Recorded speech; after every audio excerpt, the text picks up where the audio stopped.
Assalamualaikum warahmatullahi wabarakatuh.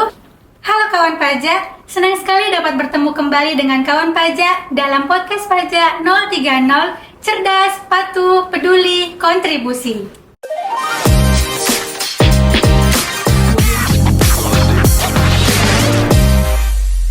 Izinkan saya memperkenalkan diri, saya Uhti yang akan menemani kawan pajak pada podcast pajak 030 hari ini.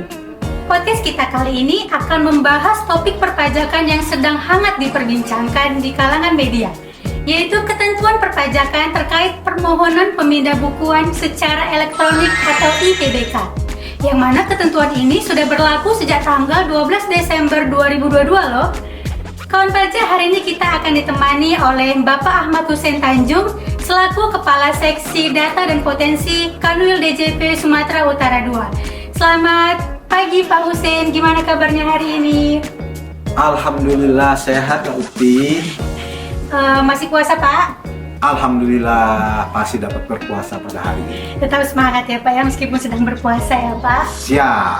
Saya dan kawan pajak pada hari ini senang sekali bisa bertemu dan berdiskusi langsung dengan Bapak untuk membahas peraturan mengenai IPBK. Baik Pak, bisa diceritakan Pak sebenarnya IPBK ini apa ya Pak? Jadi kawan pajak, IPBK ini itu merupakan suatu aplikasi dari Direktorat Jenderal Pajak, yaitu aplikasi tentang penyampaian permohonan layanan pemindah bukuan yang dilakukan secara elektronik. Aplikasi ini tersedia pada situs webpajak.go.id. Jadi ini juga sebagai alternatif channel. Jadi untuk memudahkan penyampaian surat permohonan pemindah bukuan, di mana selama ini sebelumnya wajib pajak itu menyampaikan dokumen permohonan wajib pajak pemindah bukuannya itu secara langsung, yaitu dengan datang ke kantor pelayanan pajak atau ke kantor KP2KP, atau juga bisa melalui pos atau dengan jasa pengiriman lainnya yang kita sebutkan tadi. Maka dengan adanya IPBK ini, wajib pajak dapat menyampaikannya secara online langsung, jadi tidak perlu lagi tatap muka dan lebih mempermudah wajib pajak dalam hal pelayanan bagi permohonan pemindah bukuannya. Itulah kira-kira ya Mbak Uti ya. Iya, seperti itu ya Pak ya. Jadi tentunya dengan adanya IPBK ini, wajib pajak semakin mudah, semakin gampang dalam melaksanakan administrasi perpajakan ya Pak. Iya, betul. Ini kan IPBK secara elektronik ya Pak. Ya. Apakah dengan adanya IPBK ini layanan pemindah bukuan secara manual atau secara langsung disampaikan ke KPP atau ke KP2KP yang tadi Bapak sebutkan itu menjadi tidak ada lagi ya Pak? Dan saya juga mau nanya, apakah ada perbedaan jangka waktu nih Pak? Jangka waktu permohonan apabila IPBK itu disampaikan melalui elektronik ataupun secara langsung ke kantor? Jadi gini, dengan adanya IPBK ini kan merupakan apresiasi dari Direktorat Jenderal Pajak kepada wajib pajak. Jadi dia agar memudahkan administrasi perpajakannya dengan cara bentuk penyampaian melalui kanal permohonan, ya kan? Jadi yang sudah berjalan. Jadi yang melalui tempat pelayanan perpajakan yang sebelumnya dari TPT itu tetap berlaku, atau juga melalui pos itu tetap dapat dimanfaatkan. Tapi dengan hal ini jadi dia bertambah lagi prosedurnya. Kemarin itu melalui manual atau melalui pos, atau sekarang ini melalui IPBK. Nah, kalau untuk jangka waktunya, jangka waktu pemindah bukuan penyelesaian ini tetap berpedoman pada standar operasional kita. Jadi di mana SOP kita itu kan itu merupakan suatu layanan unggulan, termasuk dalam layanan unggulan dari Kementerian Keuangan. Jadi itu paling lama itu mesti diketahui itu paling lama 21 hari setelah persyaratan diterima lengkap. Jadi kalau sudah lengkap, itu kalau nanti kantor pelayanan pajak tidak melakukan jawaban, itu IPBK-nya itu dianggap diterima. Jadi gitu. Jadi dia sekarang tetap sama, tapi dia 21 hari. Gitu ya. Oke, cukup jelas ya kawan pajak ya. Iya. Seperti yang disampaikan oleh Bapak Hussein tadi. Jadi jangka waktu penyelesaian permohonan pemindah bukuan baik secara manual atau langsung disampaikan ke KPP maupun ke KP2KP ataupun melalui pos, dan pemindah bukuan secara elektronik atau melalui IPBK, jangka waktunya tetap sama, yaitu 21 hari setelah persyaratan PBK diterima secara lengkap. Iya, benar-benar. Ya, sepertinya nih ya Pak, kawan pajak di sini ada juga nih yang nggak sengaja melakukan kesalahan pembuatan billing. Ya. Jadinya salah penyetoran pajaknya gitu Pak.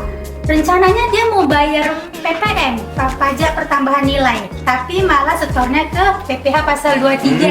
Iya, salah kode pajak ya. Iya. Iya. Jadi kawan pajak di sini butuh sekali informasi tentang IPBK ini. Apa ya Pak syarat yang harus wajib pajak penuhi untuk dapat menggunakan IPBK ini Pak? Gini, itu hal yang lumrah ya, namanya juga kesilapan ya.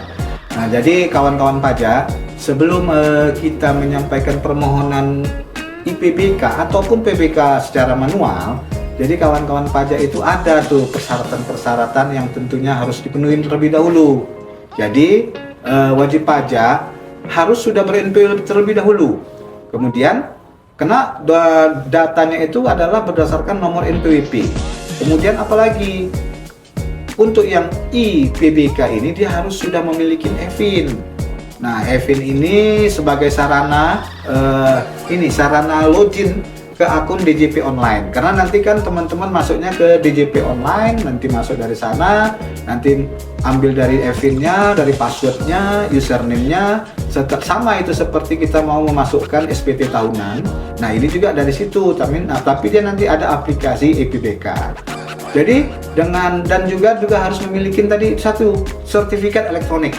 Nah, jadi sertifikat elektronik itu nanti dapat teman-teman kawan pajak dapatkan di kantor pelayanan pajak, ya kan?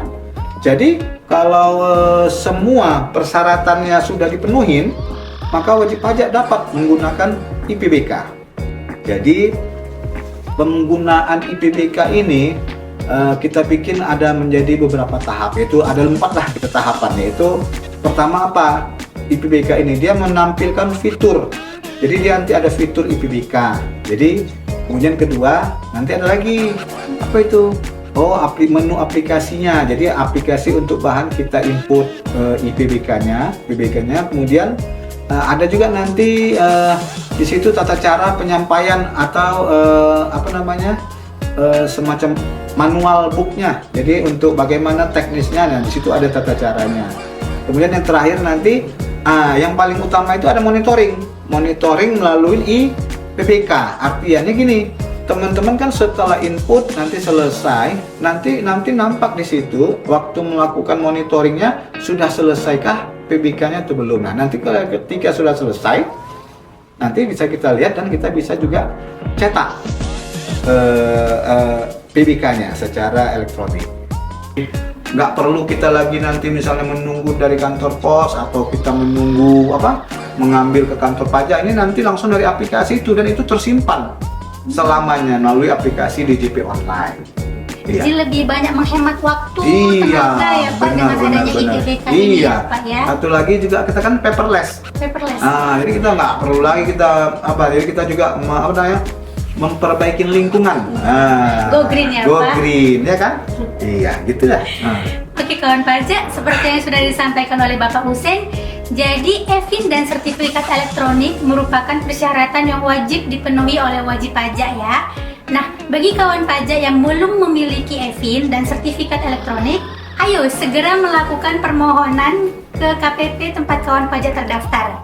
Oke, kita lanjut ke pertanyaan berikutnya ya Pak. Oke.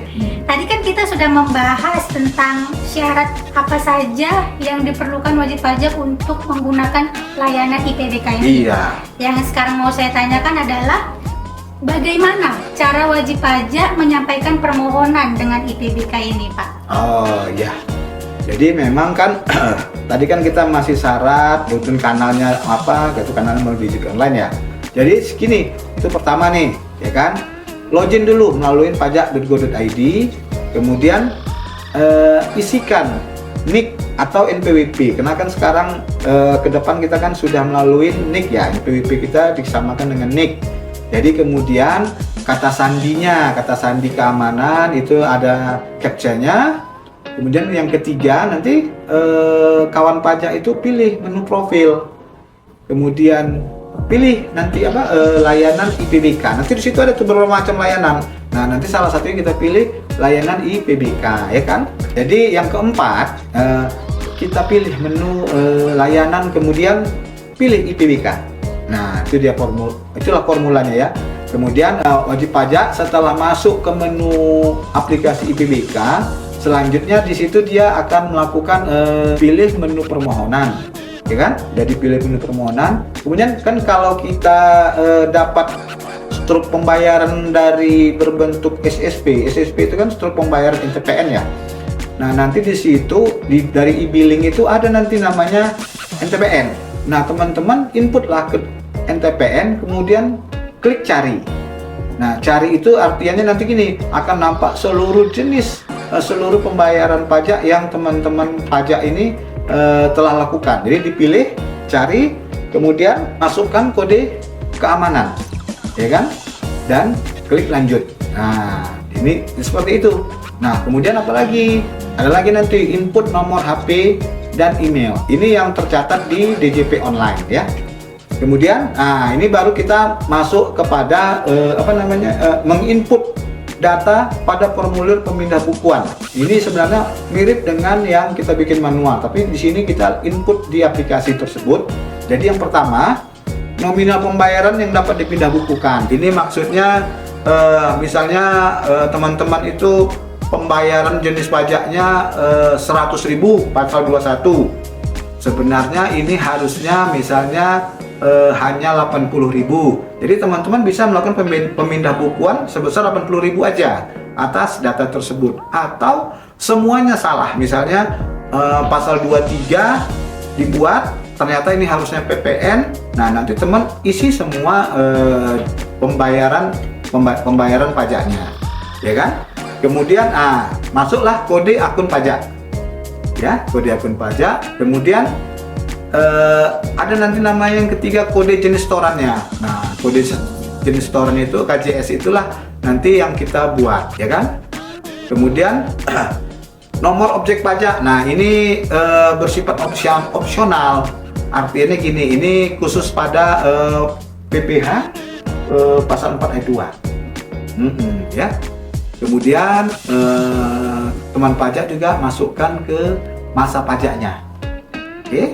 Nah, masa pajak itu nanti bisa dilihat, ya kan? Kemudian masukkan lagi tahun pajak, maksimal tahun pajak yang sama, ya kan? Jadi kalau kita misalnya tahun pajak sekarang ini 2023, jadi masukkanlah tahun pajaknya, misalnya kena kesalahan jenis setoran, kita buat tahun pajak masa yang sama, yaitu 2023, ya kan? Kemudian satu lagi yang paling utama, apa sebenarnya alasan pemindah bukuan? Macam-macam alasan pemindah bukuan ini. Kadang bisa juga alasan pemindah bukuannya itu salah NPWP. Jadi sebenarnya harusnya ke wajib pajak yang lain tertulis NPWP-nya kita misalnya. Atau dari wajib pajak perusahaan A ke perusahaan B itu boleh. Kemudian satu lagi yang paling sering itu sebenarnya adalah kesalahan jenis setoran. Kadang yang paling utama itu sering pasal 21. Pasal 21 itu kan 41121 ke PPN. Iya, PPN itu kan 411211. Nah, jadi dia di situ perlu segera kita perbaiki, ya kan? Nah, itu alasan-alasannya, banyak alasannya, silahkan aja. Nah, nanti kemudian persetujuan. Nah, nanti persetujuan pemindah bukuan itu ada nanti kolom itu dicetak. Nah, ya kan? Setelah semua itu dilakukan, barulah proses lebih lanjutnya klik simpan, ya kan? Selesailah dia kan untuk disimpan kan. Kemudian nanti dari aplikasi tersebut akan muncul ringkasan permohonan, ya kan? Nah, di sini sebelum kita lakukan, kita pastikan dulu data yang kita isi sudah benar. Jadi semacam koreksi dulu kan, kita kan kadang pengisian itu ada beberapa hal ya. Jadi setelah itu kita lakukan dulu koreksi, apakah ini sudah benar, ya kan? Nah, setelah kita lakukan, oh sudah benar nih, oke.